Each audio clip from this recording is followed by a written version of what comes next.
আসমান থেকে নামে আল কোরআন, ভাঙল সবার ভুল তোমারই পরে, আসলো কোরআনের ছায়া তলে।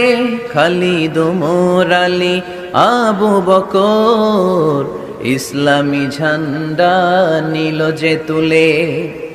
আল আমিন তুমি ছিলে যে সদা সকল মানুষের তরে। হে রাসূল তোমাকে ভুলি আমি কেমন করে, হাজার ব্যথা বেদনার পরে। ফিরে আসনি তুমি আপন ঘরে, দিনের আলো তুমি ছড়িয়ে দিতে, চলে গেলে মদিনায়